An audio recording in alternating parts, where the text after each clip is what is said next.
When you think about businesses that are selling through the roof, like Aloe or Allbirds, sure, you think about a great product, a cool brand, and great marketing. But an often overlooked secret is actually the businesses behind the business, making selling, and for shoppers, buying, simple. For millions of businesses, that business is Shopify. Nobody does online business better than Shopify. It's home of Shop Pay, the #1 checkout in the world. You can use it to boost conversions up to 50%, meaning way less carts going abandoned and way more sales going through to checkout. Sign up for your $1 per month trial period at shopify.com/income, all lowercase. Go to shopify.com/income to upgrade your selling today. That's shopify.com/income.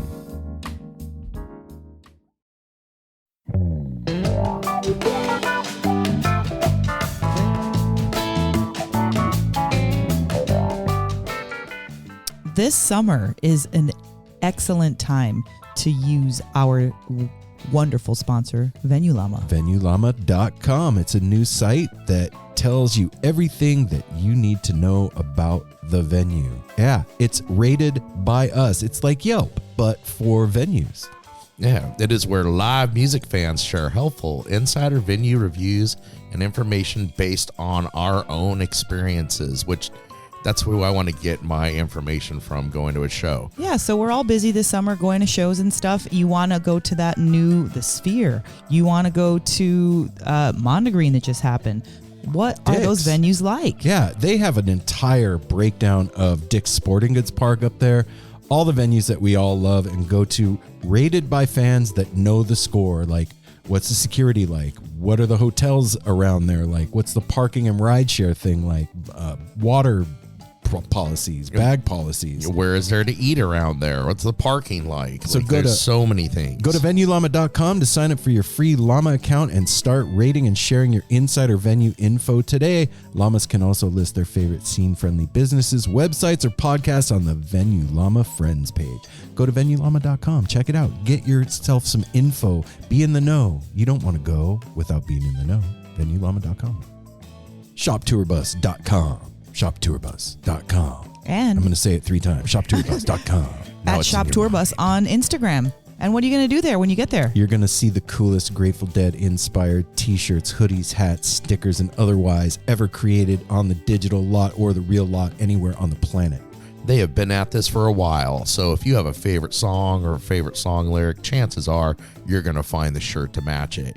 I love these every time I wear one of mine. You're wearing it now. Yeah, I am wearing one now. It is an icebreaker. People that don't know the Grateful Dead even ask what it is and comment on how cool they are. Yeah, so get your conversation starter in the form of a t-shirt or hoodie or sticker.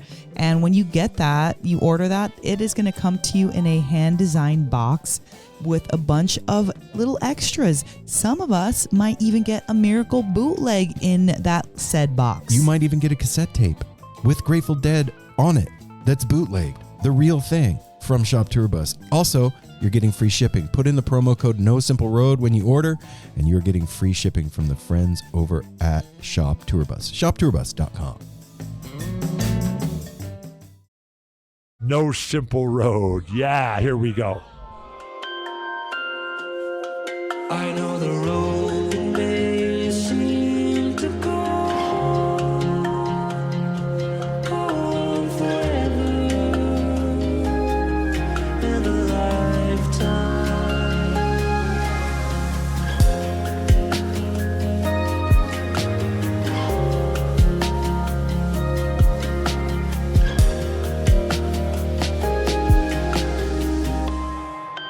I swear it's working this time. For reals. Don't swear, it's not becoming. Ha ha ha. You're so funny. Hey, everybody. What's happening? No Simple Road family. This is Aaron. It's Mel. And it's Apple. And we're here. Or the artist. Formerly known as Apple. We're here for another edition of a new Simple Road. And you know what? I don't say this enough.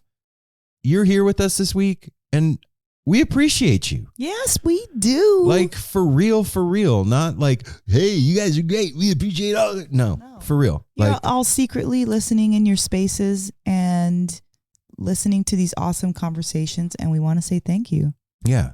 And you all really like mean the world to us. And every episode that we put out, we come down here and we put our heart and soul into it. And it means everything to us that you're out there listening to it, man. And I don't say that enough to y'all, and I want you to know it. And so there, put that in your pipes and smoke it. We couldn't do it without you. We'd just be sitting on the porch still talking to ourselves about music and not interviewing awesome artists and everything either. The squirrels would have a rad podcast though. Yeah. To listen to. Yeah. And Darwin. They love us to throw in pine cones at us and stuff. Hawthorn berries. Anyway, Squirrel trash.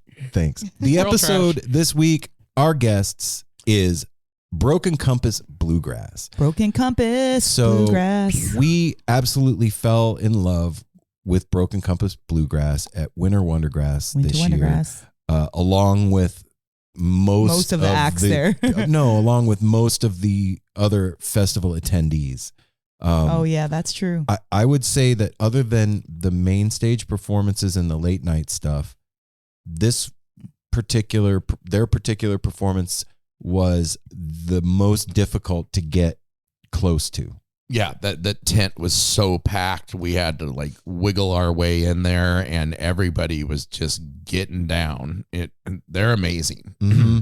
Yeah, and this is one of those instances where, at least from my perspective, as a 52-year-old member of this world that we're all a part of, this community of music, this makes me happy because I know that the future of music is in good hands. This is a young band, and they're already shredding, and They've been doing it forever. They all went to that. We learned about Father's Day Bluegrass Festival. Yeah. And they've been going with not all of them, but most of them been going with their dads, and you'll learn about that. So they've been playing for quite a long time already. And they formed in 2021, which is amazing. Like during COVID and everything, they've been a band since 2021, and where they're at already is amazing. And their level of musicianship is just mind blowing. And they have a long road ahead of them. And after talking to them, I see like what great heads on their shoulders they have. They already like have their shit together, and it's pretty incredible to see. One of the awesome things that I loved about this was learning about how involved their parents were and how much credit they gave their parents. They're like, we couldn't do this without them. It's a all hands on deck thing. So kudos to awesome parents out there supporting your kids beyond the number 18. You know what I mean? Oh, yeah. Like, keep on going, and like, no, this is an investment in time, money for everybody. And I think that that's awesome. Mm-hmm. Yeah, So they're traveling with them, managing them. I think it's Kyle's mom that does the merch booth. And this one was special too, because not often do we get an entire band. right? Usually it's one or two Oh, people. And then we had Kyle, Django, Mae Lin, and Sam all with us That's share their something stories. that I wanted to let y'all know. As you listen to this episode, I think it's Django that came in a little bit later. Yeah. So you'll hear him join, and that's right. He was at the park. He had to go to where he could get a signal. And so you guys, you're gonna really dig this. If you didn't know about them, you're stoked to know about them now. Go check out their music. If they come through your town, go see them play. I was just gonna say, you can go to brokencompassbluegrass.com. That'll give you all the dates. They're hitting tons of festivals. They're all over the country. Tells you, where you can get merch and everything. And then they have 2 albums out, The Fool's Gold from 2023, and the new one released this May, Through These Trees. And go check these out. If they come through your town, go see them. The closest thing that they're going to be doing is tomorrow, September 14th. And it's called Whale Rock Music and Arts Festival. So Volpec is like the headliner. And there's a bunch of great acts here, but Broken Compass is going to be there, and that's what we want to let you know. So if you're around, go check them out at Paso Robles, Let's California. let's do the business What a trip. and get them to the episode. How's that sound? That sounds good. Prior to that, I have one small announcement for all of you. If you listen to No Simple Road every week, you'll hear that we do commercials at the beginning, and I know a lot of people fast forward through that stuff. Heady Wax Fiends Record Club is one of our sponsors, and I would urge you, when you hear that commercial come on, don't fast forward past it. Not that our other sponsors aren't as equally as amazing, but Heady Wax Fiends is doing something really cool and special, and we're stoked to have them as part We of really are. the No Simple Road family, and we want all of you to join that club along with us so that we can all get deeper into the music that we love and have these amazing vinyl releases that they're doing. Support our favorite artists. Yeah. What's cool about it is you don't have to be a vinyl nerd to be part of that community. No, and you can just join it and yeah, be online with you them. could be and- the person with the Fisher Price turntable and still be part of the community, Still enjoy it, and still get into it and do the thing. So let that one play, or let them all play. You Let should them let them all all play. play. Really, Every single one of our sponsors has something awesome to offer. If you're going to a Venue Llama is amazing. You should True. know about that. If you want to try some awesome mushroom chocolates, Melt is literally the best chocolates that we've had. if you wear clothes, And that are comfortable and Right? and inspiring, then Shop Tour Bus has got Yeah. you covered. If you've been listening to us for a long time and some of these sponsors have been with us a long time, think about that. We have connected with them in such a deep way that we keep them coming. So we try to keep the commercials fresh, and we try to do it for you guys so that you don't get bored. But the products themselves and what we're selling, we really believe in. And part of our heart and soul. yeah, that's why we're saying it again each and every week, because they're dope. And if you guys out there haven't tried one or are on the fence, do it. You will not regret it. Yep. So, with that being said, follow No Simple Road at No Simple Road on all the social media platforms. Go to our website, get a tarot reading from Mel and I. You can sign up right there on the website. We just finished one right now. We did just finish one. Get our You- dope merch. That's true. You could sign up for the newsletter. You can get all the past episodes there. That is the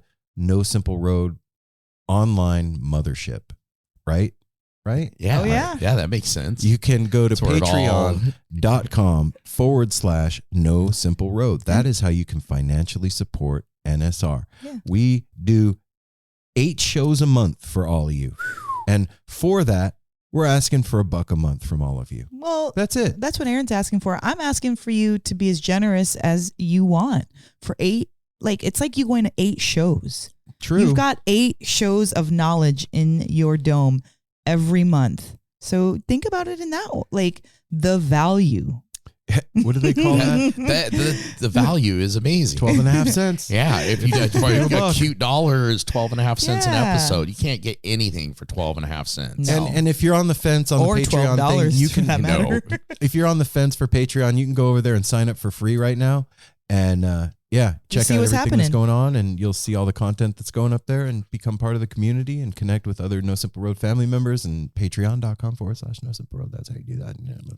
Anyway, Whoa. what was the other thing? And then you can call the Tepid line. 971-808-1524. And that is like open mic night or day or morning, whenever you call. You can say whatever. We ask for, like, trip reports, the shows you gone to. Tell us a story. Tell us a joke. Give us a recipe. You get the idea. You can do whatever you want. You got 3 minutes. If that's not long enough, which it's not for some people, you can call in back again. again Call and back. again. And hey, Dave from California, where are you at, man? 971-808-1524. Love you, Dave. Also, you can leave us a review on Apple Podcasts. We would really appreciate it. It helps other people in the algorithm find out about the show. So go to Apple Podcasts, click the review button, leave the 5 stars, and then type a little something. Hey, I love No Simple It Road. tickles our fancy. Yeah, we don't have a Yeah. new one yet. Do So, you want but to tickle my fancy? be the person for September. Better not. Do it. I'm the only one that gets to tickle your fancy. That's true. I tried to what tickle else? his fancy, Oh, but you it know just what? doesn't work. The Wasn't most happening. important thing that you can do. He's just I'm gonna talk cruising right through. over that. The most important thing Tell you a can do friend. is tell somebody that you love Yeah. about No Simple Yeah. Road. That is how we spread the mycelial network. That is the connection and community that is No Simple Road, and this weird little family that we've created here on the show. So- Because that's what we do. Broken Compass, they're a young band. So there's going to be a lot of young listeners. And these young listeners may or may not have listened to No Simple Road before. So we're asking you, new young listener or young old listener, old new, young new. Share it with your mom, share it with your best friend, share it with your teacher, share it with somebody that you think loves Broken Compass or that you just want them to know about it. And we would appreciate it. Broken Compass would appreciate it. And the person receiving that recommendation, they'll appreciate it. And so that is how you do the business. We did the business. That's it. All right. We gave you all the business, and now we're going to give you the conversation. Are you ready? Ready I'm for ready the conversation? for All right. Yeah. Without further ado, the No Simple Road crew gives you Broken Compass Bluegrass. Boy, Blew you that. fucking blew that one. You want to try it I again? didn't blow it. Broken Hold it Compass. here, Shrunken Crumpus. Just be quiet for a second. Without further ado, the No Simple Road crew gives you Broken Compass Bluegrass.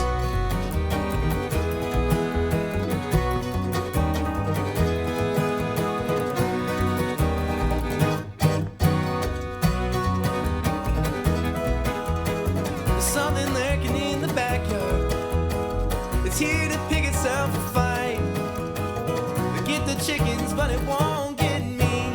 That's why it comes around at night. Something hiding in the mountains, holding stiller than the chilly lonesome breeze. Only to find like dust in the light over unsuspecting trees. Ooh, I told you, ooh, I saw that I didn't see anything at all.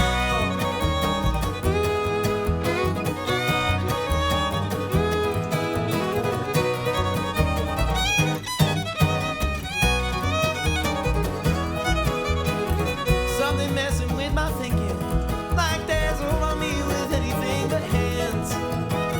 Feels like I went back to drinking. Feels like I'm running in the sand. Ooh, I told you. Ooh, I saw that I didn't see anything at all.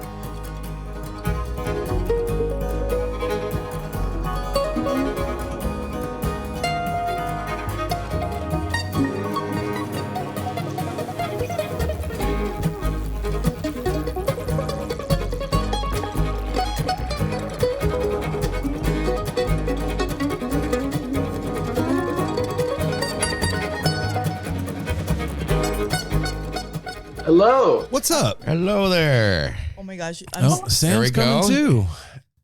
Working? Yeah, Oh, we're working. Nice. it's happening.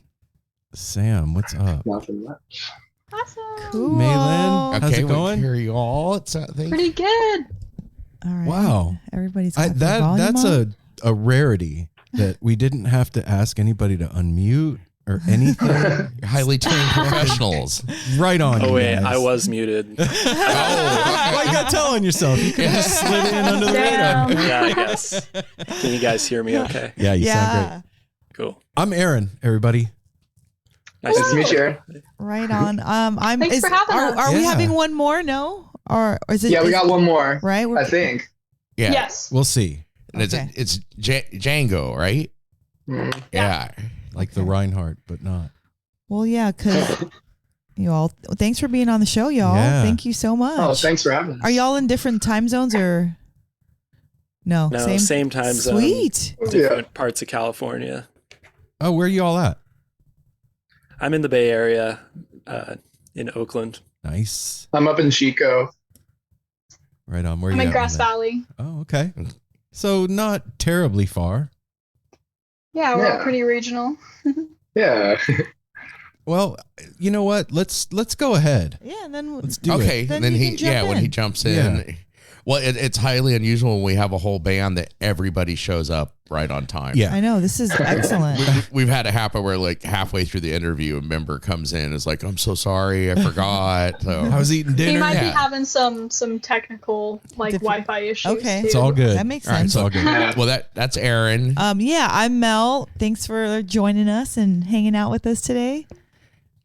And then I'm the third member. I'm Apple. And thank you so much for being on. You all impressed the hell out of us. We saw you at Winter Wondergrass in the huge tent that nobody could even move in because everybody packed in there to watch you all. And man, you were one of the there was a lot that went on at Winter Wondergrass, but you were one of the highlights. Definitely like the new discovery for us that we walked out and we're just like, oh my God, we got to check them out and get into everything they've done. Yeah. So thanks, guys. Thank you so much. Yeah. What was it like for y'all playing up there in Tahoe? Oh, it's the best. I grew up in Tahoe, Cool. and I love that area, and I've been going to Winter Wondergrass for years and years, and I've always loved the bands on that list, and they're just like, they really know how to treat the musicians super well, and like just like the people that show up are really there to like, especially since it's so cold, like everyone's really there because they care about the music and stuff, and so it was just such a welcoming experience overall. That's what it seemed like. Scotty runs a class act with that organization. Mm-hmm. He is amazing. He's amazing. Do you guys find that like playing places like that, since you're all in California, a lot of your homies are showing up? A fair amount. A lot of our festival pals are there. You know, that people who go to a lot of festivals in California, and a lot of our friends in bands who are also playing the festivals are there. Mm-hmm. There's definitely a good crowd of BCB fans there, but just a lot of, I guess, a group that travels around a lot of festivals is there. Yeah. But, yeah.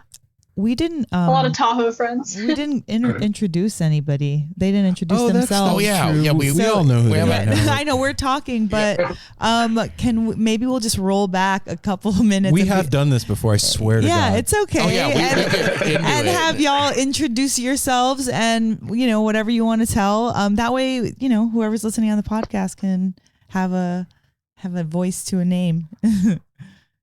Or a name to a voice. Name to a voice. Yeah. Okay. Whoever wants to start first. I'm Sam. I play bass in Broken Compass. Welcome, Sam. Thanks. I'm Kyle. I play mandolin and guitar. I swap off with Django, and I sing. Nice. I'm Mae Lin. I play fiddle. And then Kyle, Django, and I and Sam sing. And then we all songwrite and contribute some original material, and Wow. I think like, first of all, does everybody in the band play every instrument in the band? Pretty much. To some extent. Because like, we've thrown around the idea of kind of like trading off, maybe doing like an April Fool's Day show or something where because I can't really play fiddle or mandolin, but I can play guitar, so someday we'll kind of just shake it up. You should do it. That'd be cool. Yeah. Walk out on stage, everybody be like, what the hell is going on? looking at the Instagram, like I guess it's Django's birthday a couple of days ago or recently. Yes. And I'm scrolling past, and like the first picture, he's on the mandolin. Next picture, he's on the guitar. Next picture, he's on the bass. And I was like, he's on the fiddle too. Yeah, Apple and I are like, whoa, okay. He plays one of these well. Yeah. Django is probably the most versatile, Okay. in terms of instruments. Yeah. Yeah. So how long has Broken Compass been going? We've been together for about 3 years now. We started kind of right out of COVID, I guess, never really ended, but kind of when it started laxing a little bit. And I had always been playing with Django. We both grew up in the middle of nowhere, right outside of Grass Valley. And so we had kind of grown up together. And then we met at the Father's Day Bluegrass Festival through the Kids on Bluegrass program. And that was also how we met Mae Lin, and she was a little younger than us. And so by the time, COVID had kind of died down a little bit, we all kind of joined together and started having some jam sessions again after a long time. And it was very exciting. And then we met Sam maybe a year later. I met him through college. And so that kind of solidified the whole group. Are you all still in school?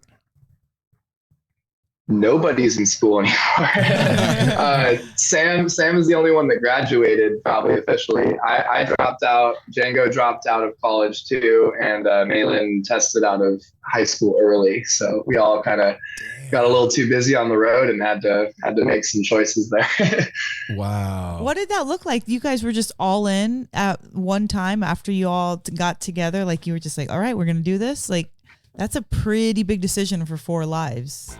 Heady Wax Fiends is the place you go if you are a vinyl enthusiast, if you are a music lover, if you're somebody that loves community, one of those things or all of those things put together, Heady Wax Fiends is the place to go. Heady Wax Fiends is an inclusive vinyl record collecting community with an in-house, independent, monthly mail order subscription record club. They deliver exclusive vinyl to your door every month and offer subscribers first dibs on small run exclusive variant albums and add-ons. And you never pay for shipping when you bundle additional purchases into your monthly boxes. That's right. The August record of the month is the Jaunty's February 18th show from Sandpoint, Idaho. We are in the midst of presenting the Jaunty's Pacific Northwest As run. we speak. Check out the homepage at headywaxfiends.com for a list of past and future 2024 releases, and browse the in-stock titles on the past releases on the Fiends Vault exclusive pages. They're offering the No Simple Road family free records of your choosing when you subscribe today with a 3-month or 6-month payment plan.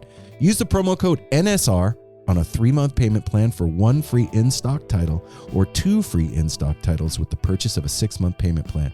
This is the place you go when you want to hang out with other people that love music as much as you do and get dope-ass vinyl delivered directly to your door. Heady Wax Fiends. Yeah, we were all a little bit in different stages of our lives. It didn't happen, immediately. I think our first official show was in May of 2021, and then we were able to corral our contacts and stuff in order to have a pretty busy summer that first summer playing together. And then I think, Kyle and Django and Sam were all at Chico at the same time for a little bit. And I think, I don't know, maybe like a year ago, we kind of all realized, hey, this is going somewhere. We have some momentum. We feel really good about the chemistry on stage. We feel really good about performing together. And so we all decided, I think Kyle dropped out of Chico first, and then Django, and then I realized, I have this opportunity to test out of high school early, and college and music is really what is going to get me, further. So I do an extra 2 years of high school when I can test out. So I think it kind of just fell into place in terms of having a busier summer and, a more rigorous schedule, and not doing school anymore. I think there was a point where we were going to miss, or Django was going to miss an entire month of school. And so that just wasn't really a realistic option. Django, what's up, man? Django's here. He's here. You're muted. You got to unmute, brother. You blew the streak. I was looking for the mute button. Hey, there we go. Hey, what's up, man? There we go. Hey, sorry, my Wi-Fi out in the middle of nowhere is giving me trouble. It's all good. Yeah, no worries. But I'm here now. Better late than never. We knew you were going to make it. And just so you know, Yes. I'm Apple. Aaron. And Mel. Hi, Django. Nice to meet you. You as well, man. Happy belated birthday. Oh, thank you. So, Django, you just turned 20? Just a couple days ago, yeah. Wow, man. Well, congratulations. You made it out of your teens alive. Thank you. I know. Musician. Yes. Yeah. You're already winning, dude. What? Thank you. Yeah, I feel very lucky. I was going to say back to what you're saying. Good job testing out of high school. That's insane. Because obviously this was meant to be, because seeing you all perform and seeing your trajectory just since 2021, like the amount of festivals and the things you've done and everything, it's so happy for you all. Just congratulations on everything. That means Thank a you lot. so Thank much. you so much. Yeah. I'm always curious with bluegrass in particular. It's really kind of exploded in the past, I don't know, 4 or 5 years since Billy and the String Dusters and Green Sky and Yonder. Yeah. I'm curious how you all got into bluegrass, and Kyle, why don't you start and then we'll go around. It's a crazy world, I'm telling you. Sure Yeah, it is. You guys feel the craziness? I'm feeling it. No, Well, man, I know what you're talking about. I know something that can give you relief when you need it. What? That is our sponsor, Melt Mushrooms. What? Yeah, What are they going to do okay. for relief? Well, you can go over to @meltmushrooms on Instagram. You hit them up, you send them a DM, and you tell them you would like to see their wonderful menu. Then you know what they do? What? They shoot you over a menu. Whoa. And then it's up to you to decide from 10 flavors of wonderful chocolates that's infused with their mushroom blend. What if I don't want chocolate? Well, then they have 3 flavors of gummies Oh. that What you if I can don't have want also. gummies? Well, then they got you covered there too, because they also have gel caps. Whoa. Dang. And they are giving the No Simple Road family a deal. Buy one, get one half off. That's right. Right now, Melt is hooking everybody up for that end of summer swing. So go follow @Melt Mushrooms on Instagram. Shoot them a DM. Tell them we sent you. Get that deal and get your head right. Melt Mushrooms. Yeah, I was into bluegrass from kind of the get go. I started playing the fiddle when I was around 3 years old, and I got into bluegrass mainly because my dad wasn't directly raised on bluegrass himself, but he got into the Dead in the kind of the early '90s when he was in college, and then that moved on to Fish, and then that moved on to String Cheese, and then that moved on to Yonder and Green Sky and a lot of the more jam grass side. And so I definitely came from more of that area of music of bluegrass as opposed to more of a traditional sense. But then I started going to Father's Day Bluegrass Festival and a couple other festivals that kind of gave me some of the traditional education that I needed. That's actually kind of cool, like coming into it that way as opposed to not through the traditional route, you know? Yeah, I have a lot of it was really cool being raised on things like Yonder and stuff, because they have just such incredible songwriting and ideas that were different than a lot of things that were out there in more of the trad world. And so it was cool to bring those together from that kind of perspective. Yeah. What about you, Django? Yeah, similar to Kyle, actually. My dad was a Deadhead, and so he kind of dads. Yeah, I know, right? But yeah, so he was kind of a Deadhead, and then he got into bluegrass through like Old and in the Way, as so many Deadheads did. Right. And yeah, he raised me when I was about 4. He got me a guitar because he played, and he noticed that I liked to sit and watch him play, and so he decided to get me one so I could play along. Mm-hmm. And he started teaching me fiddle tunes, like Salt Creek, Whiskey Before Breakfast, all that kind of stuff. And then I went to the Father's Day Bluegrass Festival, and I did the Kids on Bluegrass program. And I saw all these other young kids playing bluegrass, Kyle and Mae Lin included. And yeah, it just was all downhill from there. I was hooked. You got bit by the bug. What about you, Sam? Yeah, so my parents weren't super musical per se, but they were like huge music lovers, and bluegrass was always kind of played in my house growing up, like records wise. So Oh Brother, Where Art Thou soundtrack was in heavy rotation for sure, and then Old and in the Way, all that kind of. My dad was a huge bluegrass fan, and he also took me to festivals too.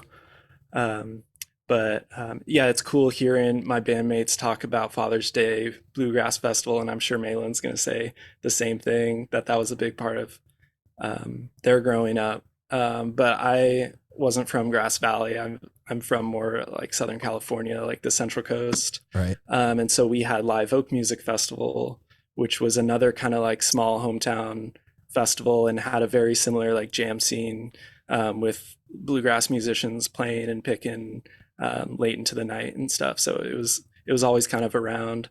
And then I just grew up playing a lot of instruments, and didn't really come to like playing bluegrass until like pretty recently, honestly. Like Really?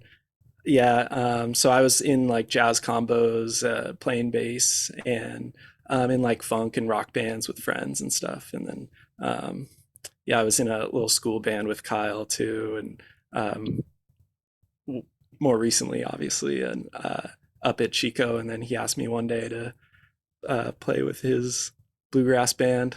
And the rest is And history. so I was like, yeah, I play bluegrass, but I kind of learned on the gig in a way. That's badass. And then, it's not an easy genre of music to just like, oh yeah, I play bluegrass and then go for it. Like that takes some balls. and I forget. At first I was like, yeah, it's like 1-5, bounce the bass line. And, I got this. It has its like tricks and challenges for sure. We were very familiar with bluegrass, though. You had heard a lot of it before you joined. So. Yeah. Apple. Oh, I was just going to say that the jam band out of Chico. I saw the name. It's escaping me. The Frog. Something Frog. Cosmic Frog. Cosmic Frog. Yes. Good. That's us. Hell yeah.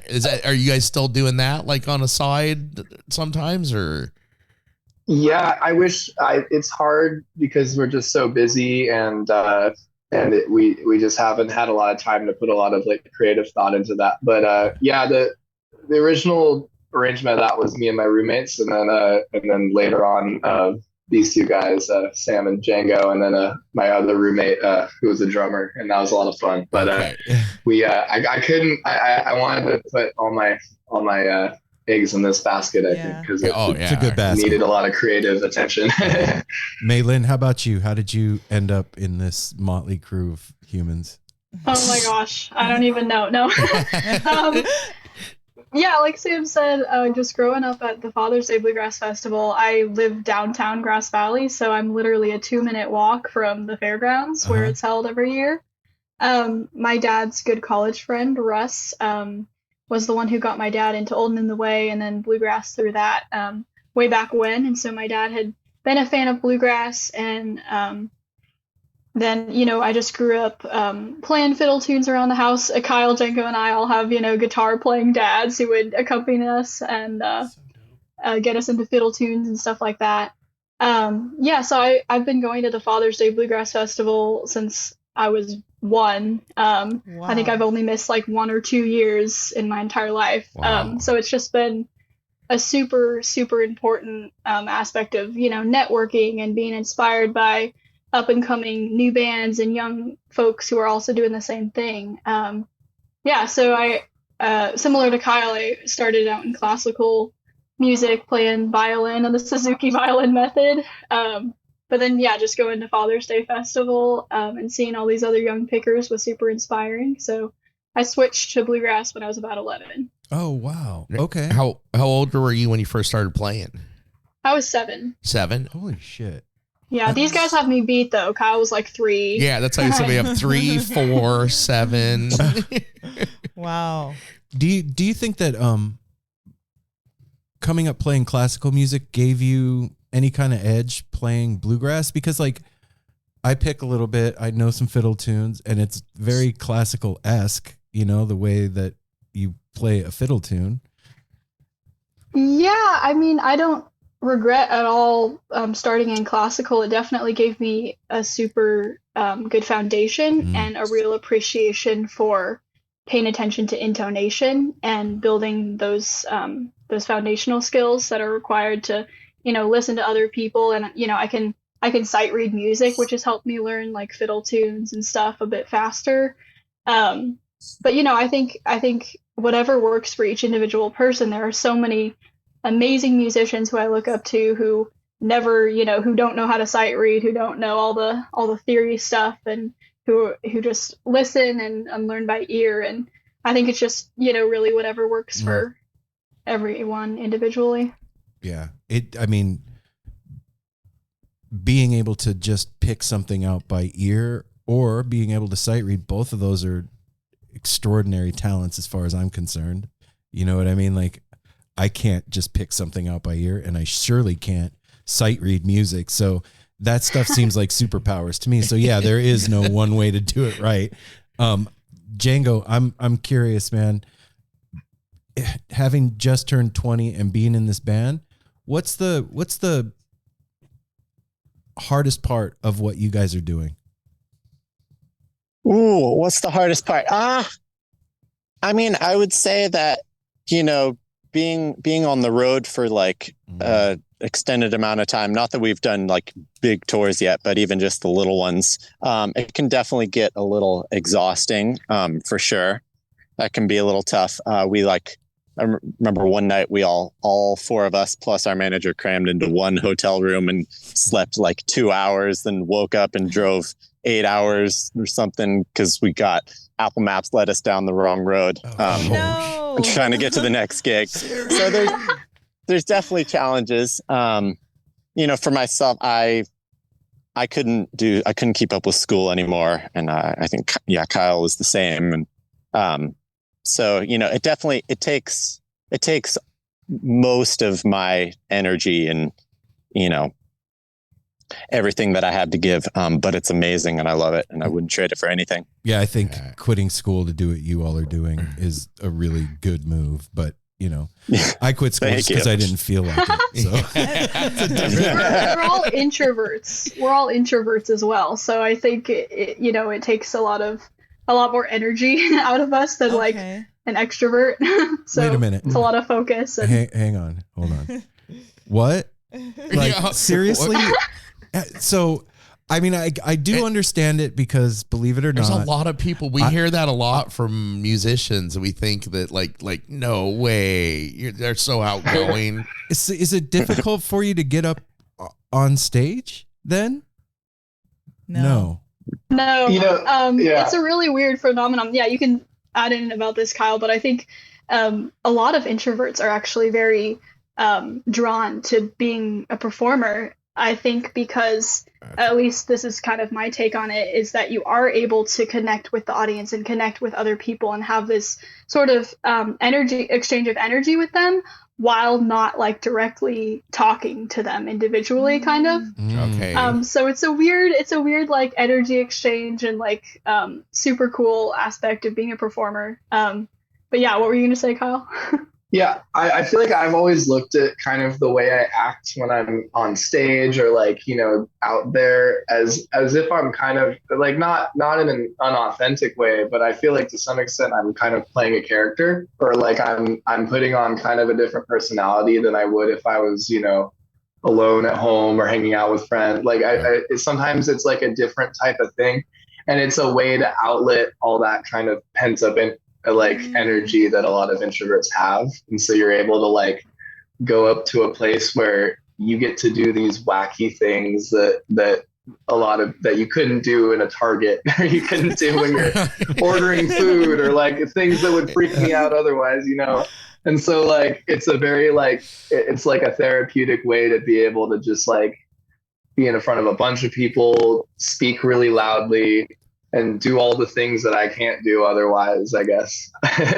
Wow. It's like an explosion too. Yeah, exactly. A lot of our songs too, like at least for me, and I know this applies to Kyle and Django too, but are kind of like telling a story from another person's perspective. So it's almost like Kyle was saying, like, you know, you're stepping into this role and you get to sing this song that you wrote, but might not exactly be you, which is kind of a acting sort of thing.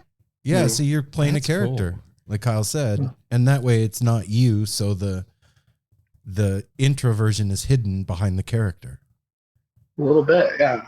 So what's the like energy behind the band? Like, is it all of your desire? And if it is, what's the, not necessarily like the goal, but like what's the direction that Broken Compass is taken? It's a broken compass. Because you said come on, man. Because you said that you're so busy. So like how, like for being 3 years old, you know, like, and all being so young, that means, you know, teenagers and deciding to do this, like who's, you know, how'd that get started and who's keeping it up? What you're saying. I know how the band got started, you know what I mean? Like but like, you know, the booking and all of this stuff, like that's a huge, like I said earlier, commitment. Yeah, you guys basically started a business together. Yeah. Yeah, we started an LLC. We're legally binded. I can't get rid of these guys if I wanted to. Yeah, we're officially co-workers. Yeah, it'd be very important to say that we have extremely supportive parents that do Shout out parents. 90% of the legwork that we like probably couldn't even do. Like my dad is our manager and booking agent, and he does a lot of that stuff. My mom works the merch table. Mae Lin's mom does photography. Wow. And like they all help cart us around and drop us off at airports and all this kind of stuff. And it's very much like a family driven thing, and so it feels very just like we're all in this big caravan kind of like working together, and like that's what keeps us all like motivated for each other and leaves us space to be creative too, which really helps. That's amazing. So then all your parents are friends as well? Yeah. Well, they are now. Wow. This is a pretty fortunate situation you guys have set, you know, like the love of the music and like such a strong like passion for it, and like you guys have been schooled in this since you were young. Like this is kind of in you, and this is like a new generation coming up in it with your own voices, so it's really cool to see. And I think that that's what kind of shook us awake when you guys were performing, like, whoa, like listen to them, this is really something special. And then when we saw who it was, because we kind of had to fight through the crowd to actually see who was playing, and then it was like, oh my god, they look like so young, you know, like, you know, Aaron and I, we have a 29-year-old and a 22-year-old, so this is like kind of like you're old. Yeah, like it was just kind of a shock to hear that such passion, and then when you finally go through, you see that like, oh, it's like a younger band. Okay, like bring it. So you guys are just We're so grateful, you know, to be doing this together, and we all get along really well as people and friends. And yeah, it's a lot of a homegrown thing, and I think a lot of what keeps us motivated too is just. Like I mentioned earlier, we all have a huge passion for this music and a huge passion for being creative, and the love that we receive from everyone who has, you know, helped us along the way, and the fans who come out and see us has been so motivating and inspiring. And we want to do this to partially because we love it, but partially because it brings other people joy too. Yes. Yeah, for real. And that, I mean, it was palpable in the tent when you guys were playing, you know, that you can tell when, at least I can tell when a crowd is not into it. You know what I mean? And you can tell when a crowd is genuinely excited by something new that they haven't seen before. And that's what was going on at Winter Wondergrass. I was like, wow, this is something really cool and special, because you could tell that people were excited to see you guys doing your thing, not just like, oh, this band jams, but it was something new and cool that they hadn't seen before. And do you feel like playing a music that has such a like long history, there's so much to it, you know? I mean, like we even touched on a little bit. There's like traditional now, and there's jam grass, and there's galaxy grass and grass and this grass and whatever. Do you feel like, and then there's the kitchen dwellers, do you feel like there's like a responsibility to carry on the tradition of bluegrass music in your own style now?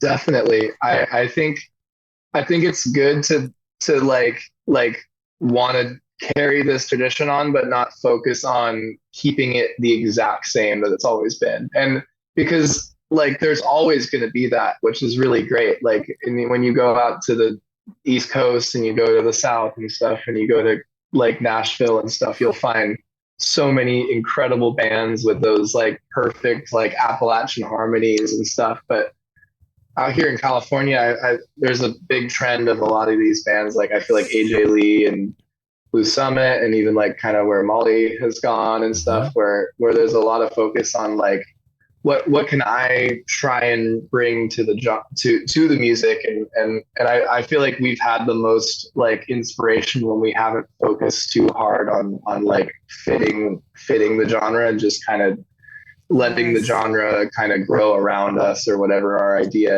is, or, Which is why not we're Broken focusing. Compass Bluegrass. Yeah.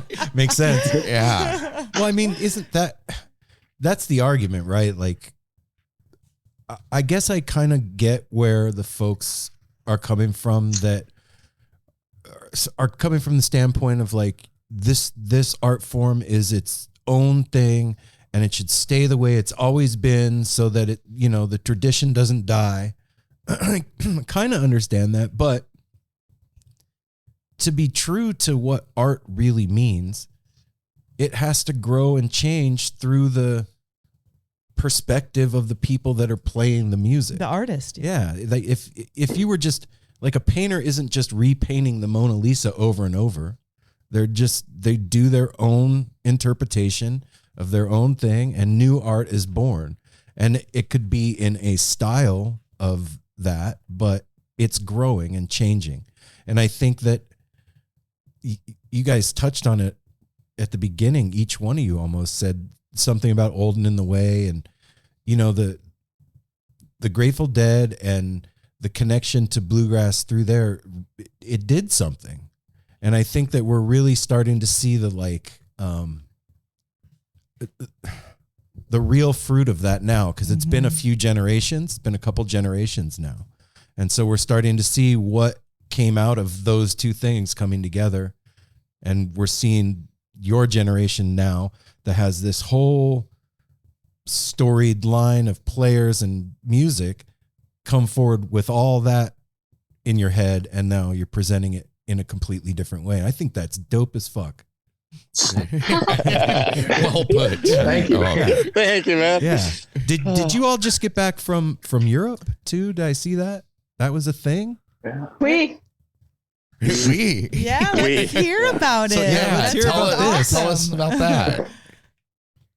Yeah, I mean, I met Christopher Howard Williams, who is the booking person for La Roche Bluegrass Festival in La Roche-sur-Foron in France, about maybe 3 or 4 years ago at the International Bluegrass Music Association's World of Bluegrass event in Raleigh, North Carolina. And I've been going to that for a while. I was always in his ear about, bringing the band to La Roche. And finally I got to bring these guys to IBMA in 2023, and he saw us perform at the Street Fest for the first time. And that, he told us later that's when he decided that he wanted to bring us to France. And so that's how we got that festival. And he's also good friends with the people who run a country festival just a couple hours outside of Lyon. So we kind of put that together through him. We got to do a country festival the last weekend of July. And then we did the Bluegrass Festival the first weekend of August. Wow. Yeah, and we did a little like street fest, street performance type thing in the middle. Got to explore some of Europe. We went to an Olympic football game. Yeah, it was such a great experience, and we owe him everything for that. Sam, what was your experience like over there in France? Yeah, it was awesome. I had been when I was 16 with my family, and actually last year I just went on like another family Europe trip just for fun. And but yeah, I hadn't been to I had been to Paris.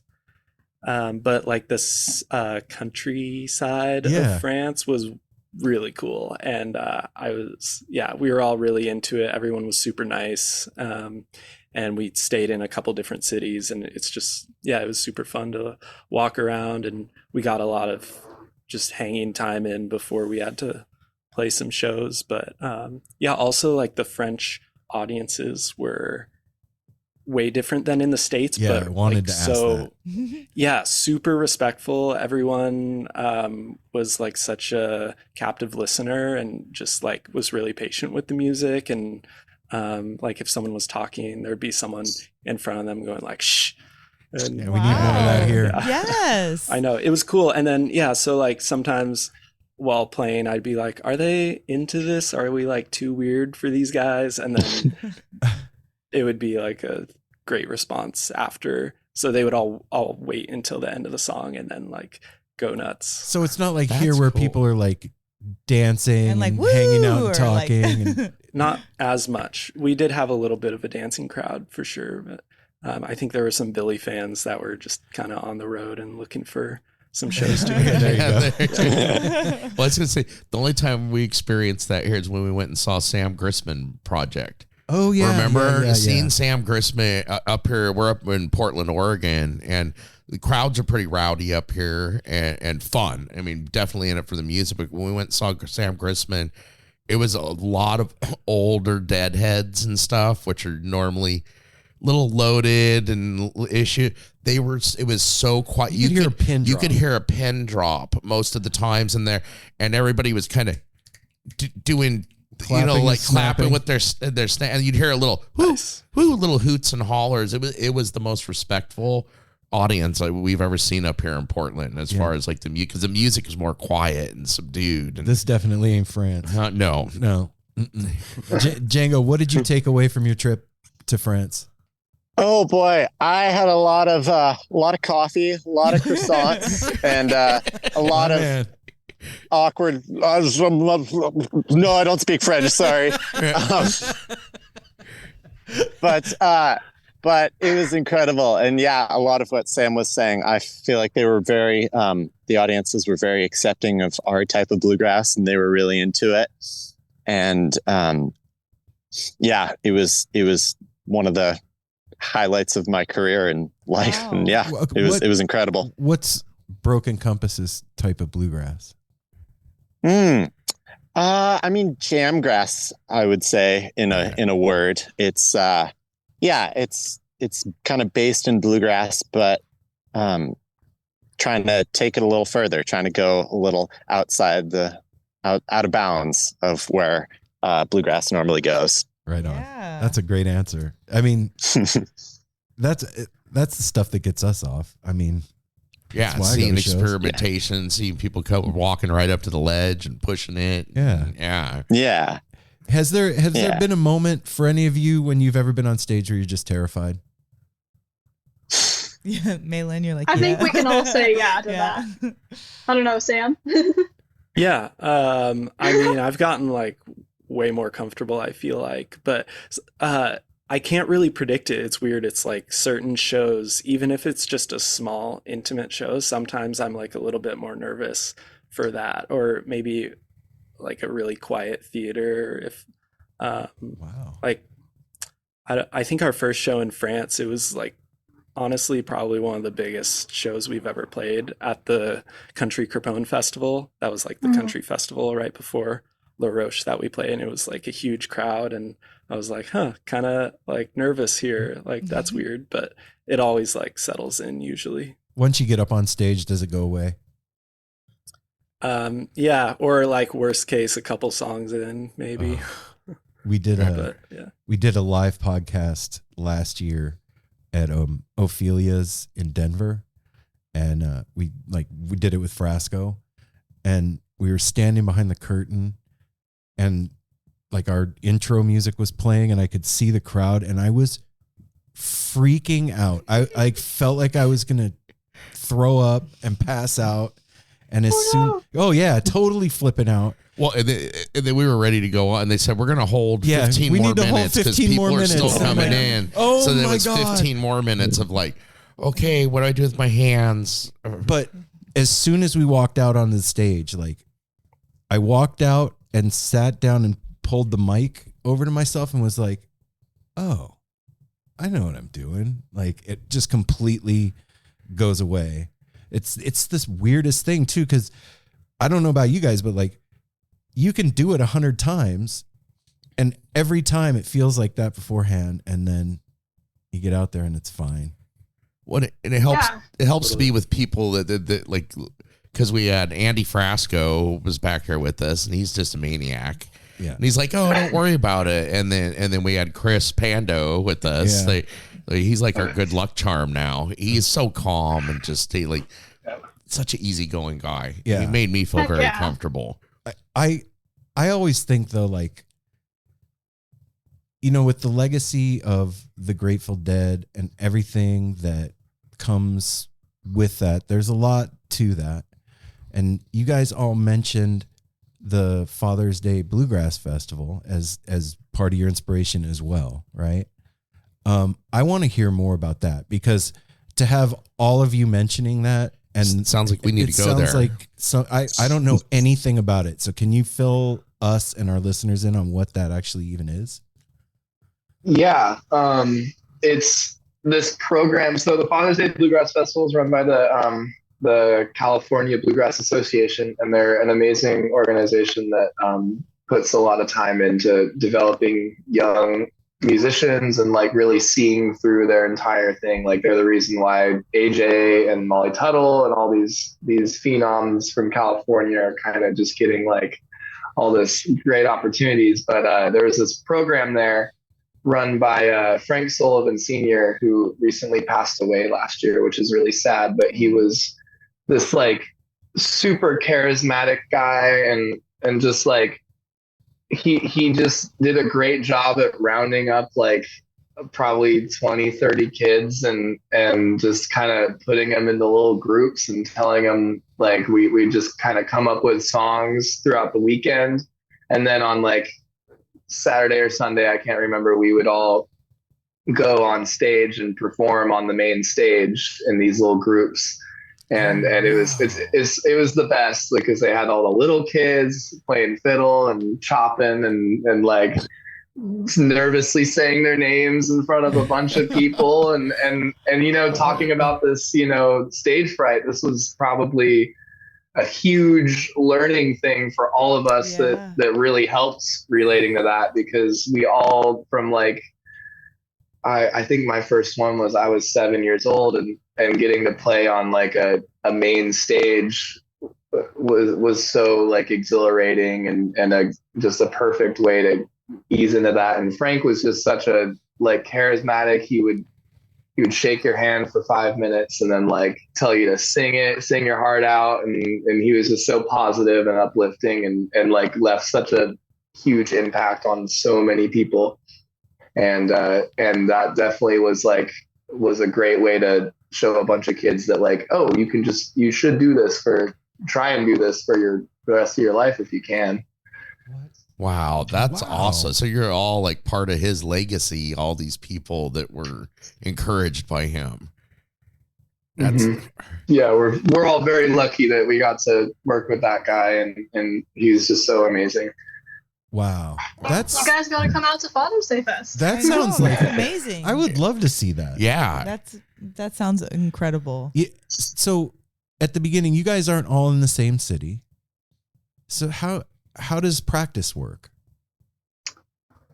We practice before shows. We don't really have like a lot of bands have like a day every week they get together and practice. I think a lot of, touring bands do this too, like professional touring bands. They don't live even in the same state, but for their tours, they'll get together maybe like a week early or a few days early and corral all their material and work out all the tweaks and things like that. But yeah, I mean, we have a pretty solid, pretty big repertoire at this point to where we kind of make up the set lists on the fly during our shows. We have, stuff that we can pull from. And then if we want to add a new song or we show each other a new original, we, put that in the group chat and send like a demo recording or maybe a chord chart. And then so we all kind of, have that in our ears by the time that we get together before a show. And then, we'll run the arrangement real quick before we perform it. Wow. Okay. I like that. It's like we're just that good. That No, seriously. Not to come off like that. Yeah, but then when you explain it, it sounds perfectly reasonable. Like everybody's had an opportunity to look over the material. You guys know each other's style and how you play very well. Yeah, you've been playing for years. So like here, let's cut to the chase. Let's work on our homework, and then we'll do the test when we get there. I love it. I guess that is how it is. Yeah. Well, A+, y'all. Well done. Yeah, and a lot of our practice or a lot of our we have a lot of like arrangements in our songs that we like practice and learn, but half of our songs is jamming, so a lot of it is improv and improvisation, and the best way to practice that is to just be on stage together and figuring out each other's tendencies and our like and it's just helped grow our like brain chemistry and our a little bit of telepathy. Sometimes it feels like these guys are really good at learning all these things that I throw at them. So then does writing work the same way? Like somebody will come up with a lyric or a lick and send it out and it grows from there? We haven't really written any songs together yet. That's definitely a thing we want to do. We all kind of write a lot of songs on our own and bring them to each other, and then we'll kind of like at that point, maybe like a couple people have like a couple things that they want to change or add or how to approach the song and stuff to kind of make it our sound. But we're working on doing a little bit of co-writing at some point and figuring out how to do that the right way, because that'd be awesome. So tell me a little bit about Through These Trees, everybody. Yeah. You want to take this one, Sam? Yeah. So my bandmates wrote 9 awesome songs last year. And we had been playing them for a while. Yeah, it's hard to really say the timeline of that, but basically, long story short, we got together in the studio in February, I want to say. Is that right? This February. Year. And February. Yeah, so the last record, Fool's Gold, we kind of recorded it in our like different home studios in pieces, and we kind of like it took a kind of a long time. Wow. But we all have like audio recording experience, and Kyle, Django, and I went to school for that, so we kind of put those skills to the test there. But the difference with this new record is we wanted to book out some time in a studio. So we booked 3 days in one of our local studios in Nevada City, and just kind of had a more like cohesive effort there. And they have a great in-house engineer there, Jaya, and he helped us record it. So we recorded those 9 songs in 3 days, and then I mixed them and put it out there. So it happened a lot more efficiently, I guess I would say. And we're Sam really did stoked. a lot of the heavy lifting and mixed and mastered this album, which we're super Sam. proud of him for. Well done, man. Yeah. Well done. I mean, you really are like such a oiled machine. Like it really is a family affair. It seems like you said earlier, like everybody's involved and pulling their skills and going to school for the right smart things, and like the education. There's a lot of forethought to this, and from I guess it's a testament to how you all were raised. Clearly, putting the love of music in your kids and seeing where it goes from there. I'm curious to find out, aside from maybe like bluegrass or like the Dead, what kind of other musical influences would you say has influenced your music, the most? Tons. Billy Strings is like the kind of obvious one. Yes, huge of course. one. I had been listening to Billy for like kind of obsessively, like for the maybe 2 or 3 years before I joined the band. So I was like really into that. But like Grateful Dead and old school bluegrass like Doc Watson and Tony Rice and stuff, who actually I kind of discovered after like getting into playing bluegrass. But like non-bluegrass influences, I'm like a huge old school funk fan, like the Meters and just like all kinds of like Motown and like that kind of thing. You're speaking Mel's language right now. Yeah. And that funky bass. Well, that's with Billy Strings too. I just saw him not too long ago at a festival up here, and watching Royal play the upright bass. He's insane. It's the best. Yeah. There's a reason they call it the Billy Strings effect. Yeah. I can just watch Royal the whole show. It's just he's great. So being a live band, But I want to hear from hold everybody. on. Yeah. Other Yeah. influences. That's just me. Yeah, that's just Sam. Let's hear what Django and Kyle and Mae Lin have to say. Batter up. What you listen to, Django? I mean, everything that Sam said, I love. But I also, I don't know. I went through a bit of a jazz phase for a little while. I got really into like singer-songwriters when I started writing songs, like listening more for lyrics than, shredding. Yeah. So people like Sarah Jarosz or Jason Isbell or like people like that. I've been really into that the last few years. But yeah. And then, of course, just, Billy Strings and Grateful Dead and all that stuff Sam talked about as well. I knew those were a given for sure. Gotta have that. Yeah. Kyle, let's hear yours. Yeah, I really like random weird things. I'm a huge fan, especially right now, of King Gizzard and the Lizard Wizard. Are you an Orb fan? A what? Orb? Oh, I wish. No, I don't think so. You gotta check out Orb. Okay. If you like King Gizzard, you'll like Orb. They're on Fearless. Okay. They're on Fearless Records. Just yeah, they're from Australia. Check them out. Just ORB. Oh, okay, cool. Hell yeah, I'll have to check that out.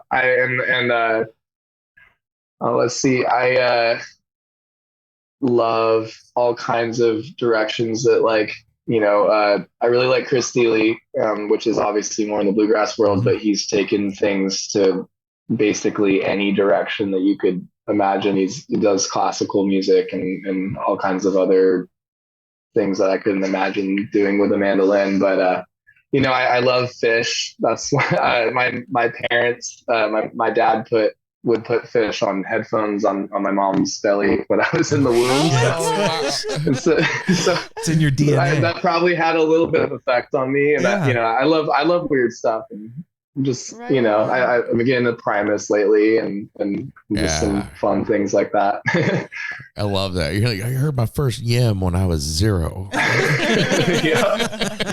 was jumping in the womb. Have you checked out Chris Pandolfi from the String Dusters has an album out, Trance Banjo. I've heard, I checked sick. it out a little bit. That's cool. Yeah, I love that. I love taking this type of music and putting new ideas to it because we've a lot of bands have done the pedals and stuff. I love hearing that all these musicians are doing things like that and trying new cross genre ways that we haven't even tried yet, which is exciting. Yeah, definitely. Mae Lin, let's hear yours.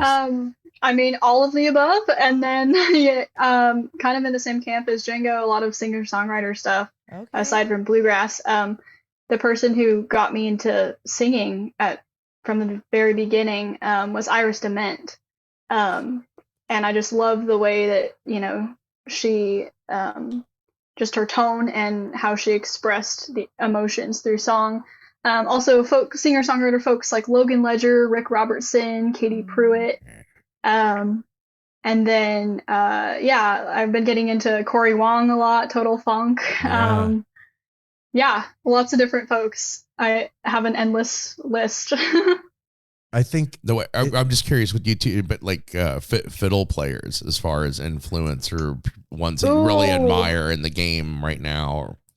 Oh my gosh. My current favorite fiddler of all time is Avery Merritt. Okay. He is the fiddler for the Sierra Hole Band. Oh, okay. Yeah, but I also, love, Stuart Duncan, of course, Mark O'Connor, a lot of the folks who have really set a very high standard for bluegrass fiddling and outside of the box fiddling too. Yeah. Can you tell me something? This may be a dumb question. Go for it. It's going to be dumb. Question. I'm going to feel stupid. Embarrass yourself. No. Go ahead. What's the difference between a fiddle and a violin? Oh my gosh. Well, it really depends on what joke you want to hear about that. But, a lot of people say that, you can spear beer on a fiddle, but not a violin. Or like a fiddle has strings, a violin has strings. But if you want to hear the actual answer, it's a lot of it is based on genre, like what type of music you're playing on it. It's essentially the same body of the instrument. there is a little bit of a difference with like the bridge. Usually a bridge on a fiddle will be a little bit flatter so that it's easier to play double stops, which is like 2 strings at a time, for that kind of shuffly feel. But yeah, it's essentially the same instrument. It's just a matter of genre. Okay. I like that the one has strings and the other one has strings. The strings. Yeah. Well, yeah. So what I was going to ask you earlier is being, you know, a live band. And when I say that, like the kind of music that you play is also dependent on the crowd, right? Like the energy of the crowd influences the jam and so on and so forth. Going into an actual studio and sitting down and like recording in 3 days, did you find it difficult? Yeah, Kyle, you want to take that? Yeah, sure. I feel like it is difficult, but for different reasons than I would expect. It's just like it's hard. You don't even really notice until I think after you've recorded, because you'll be in there and playing and doing your thing, and then maybe like you'll go into the control room to listen back a couple times, and then you'll start to catch on to like that lack of energy that you feel from a live performance, just slightly, you know, and it's trying your best to go back into the room and try and capture that type of vibe. It takes a lot of like getting out of your seat and jumping around and getting like your blood pumping and that same, like, because you get a little bit of adrenaline when you're on stage that you don't get when you're in a dark room in a seat, you know. It's hard to like feel that same thing. And so I think exerting that energy that you're not necessarily getting from a crowd is the hardest part of really making your record sound good, or at least as best as you can, you know. That makes sense. I read an article either today or yesterday. It was like snippets of other articles of Garcia just answering random questions, and somebody was asking him about playing in the studio, and he was like, playing a live show is its own thing. Going into the studio is its completely different animal. Totally. He's like, in the studio, we have the time and the wherewithal to like go down rabbit holes that we wouldn't normally be able to go down on stage. And when we're on stage, the crowd is in control of the music, not us. And I was like, wow, I never thought of it like that. Mm-hmm. So that's why I asked. Absolutely. And I think a lot of it too is like reading the crowd and song choice, which is Kyle's really, really good at that. He's usually the one who, you know, calls out the songs randomly during our set in terms of like reading the energy and what we think people will dig in that moment. There's no set list? No set list. No, they said that earlier. They make it up as they throw it out as they go along.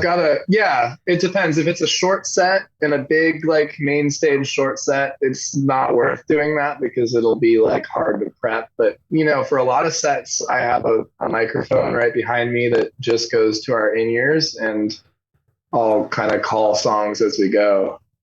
Oh shit. Based off of how we're feeling. Yeah. That's badass. It's fun. It's a lot of fun. In a lot of ways, it takes off the pressure, at least for me in some ways, because whenever I write a set list, I want to change it immediately when I step on stage because things happen and sometimes it's fun to just go with the flow. Yeah, you don't want to be locked into that set list. Like, oh no, this one's not going to go good with this crowd. We need really something did else. Have fish played in utero. Yeah. Well, that's like I'm curious with Django and Kyle. You both said your dads are kind of deadheads and stuff. Your treatment covers, tributes, whatever of the dead songs that you've done, the ones I've heard and stuff is amazing. I'm just curious, like when you did were you like worried about dead? Because you know, Fish fans and Dead fans and stuff are some of the most faithful fans, but biggest critics in the world when it comes to other people playing their music, and even to the Dead and the Fish playing their own music. I'm just curious if you had like a little bit of nerves, like covering Dead at first.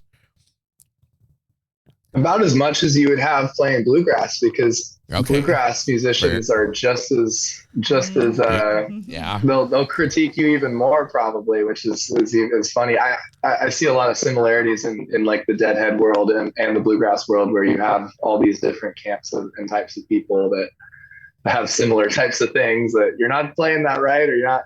I think we try and play dead tunes as differently as we can to not draw up like a comparison of like, oh, well, you didn't quite get that part right or something. Like, at least if it's different enough that it's hard to, just listen to it like it's a cover band doing type your own context. Thing. Yeah. Try as much as we can. Play it faster usually. Do y'all have any shows coming? Oh yeah. Let's hear it. Oh boy. Is there quite a bit? Sunday, booked out till November. Okay, we have a really big September. Before you do this, how does that feel? Amazing. That's awesome. Right on. Yeah. Congratulations. Keeps me from sitting on the couch too much. Yeah. Only so many TV shows. Yeah. Right. That's true. Well, tell me about the what you have left for this month. Yeah.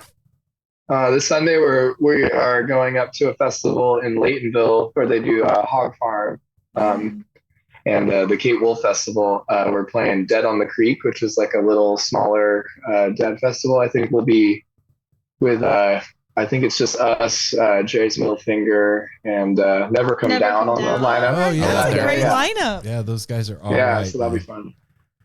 Yeah, but not before we go see Billy at the Creek. This Saturday. So you all get to go. You guys go to shows together too, like as a band. Go see. We usually end up we end up wanting to go to the same shows anyways. So heck yeah, that's awesome.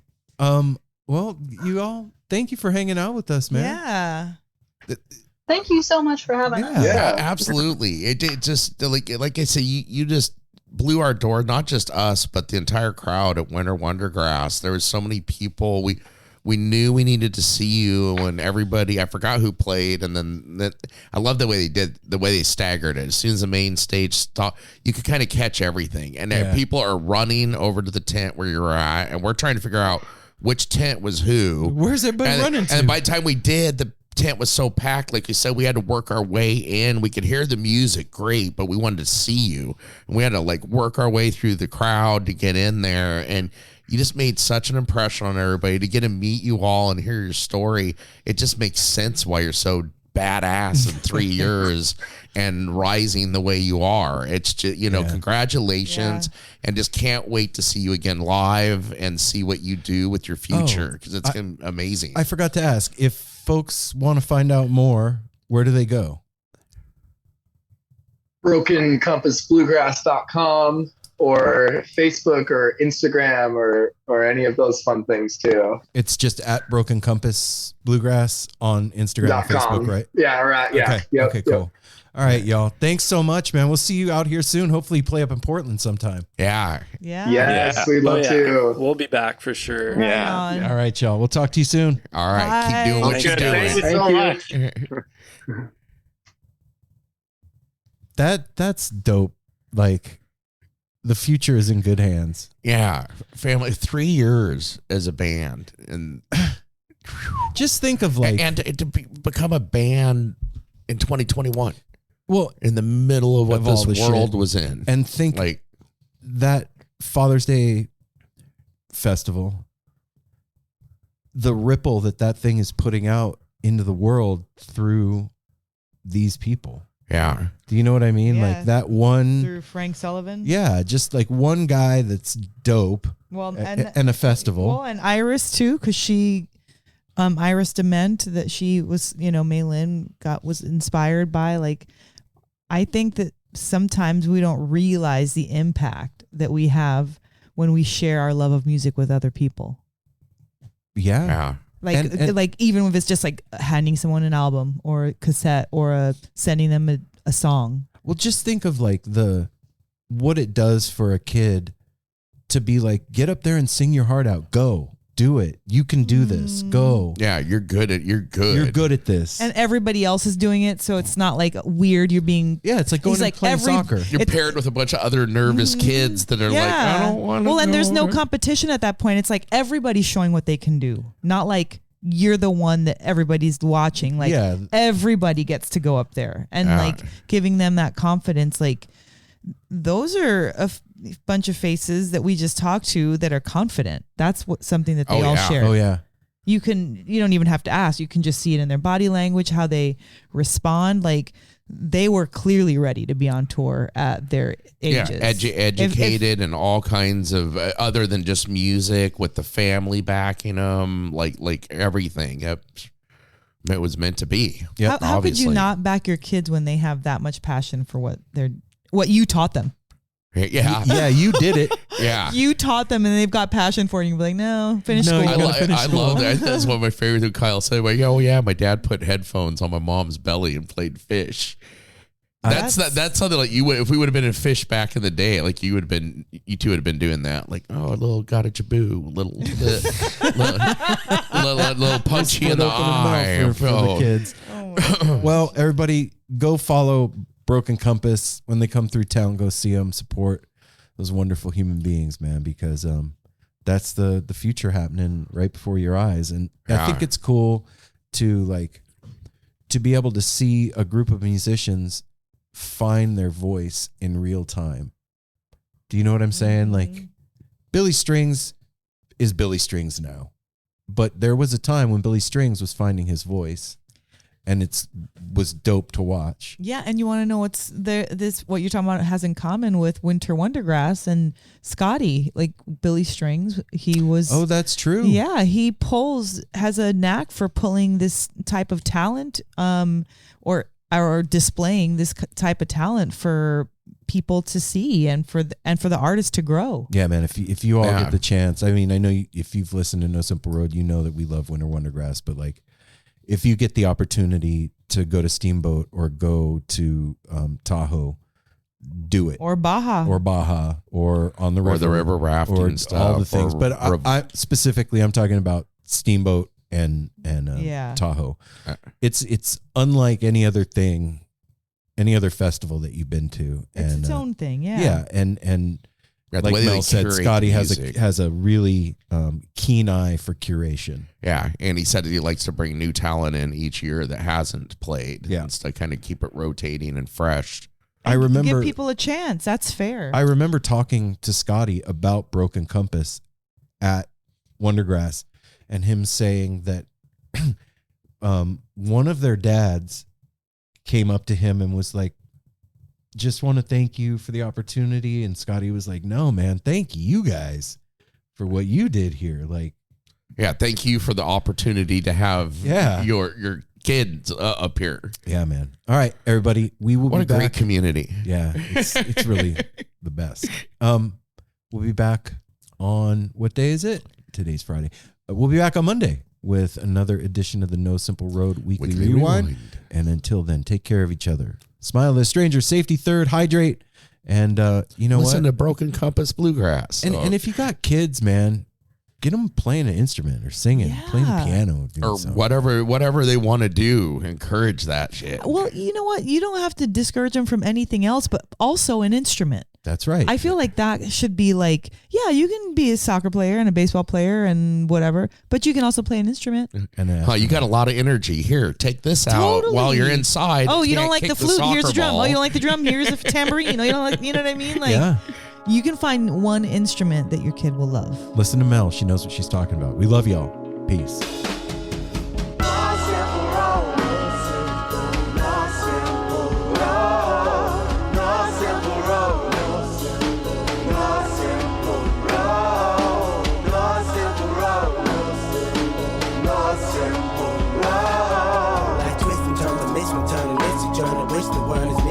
But it's a burden. Family needs has been deferred, and hella means been the earth, and alchemy can bring the birth, the melody of a new born. So persistent, so resistant.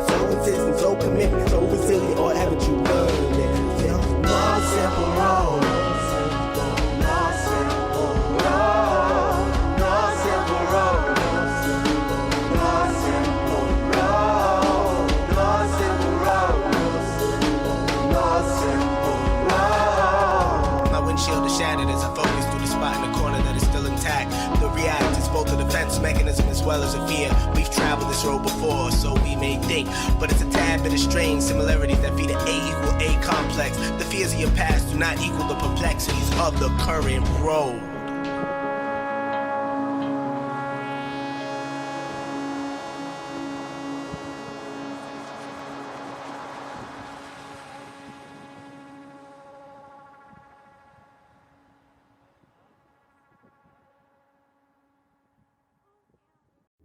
Hi, this is Henry Kay, host of the #1 music history podcast, Rootsland. Come with me on a journey to Kingston, Jamaica, where we explore the world of reggae music and the untold stories of some of the genre's greatest legends. From the ghettos and tenement yards where the music was born, to the island's iconic recording studios. We are so excited to team up with Osiris Media, the leading storyteller in music, because as you'll hear, sometimes the story is the best song.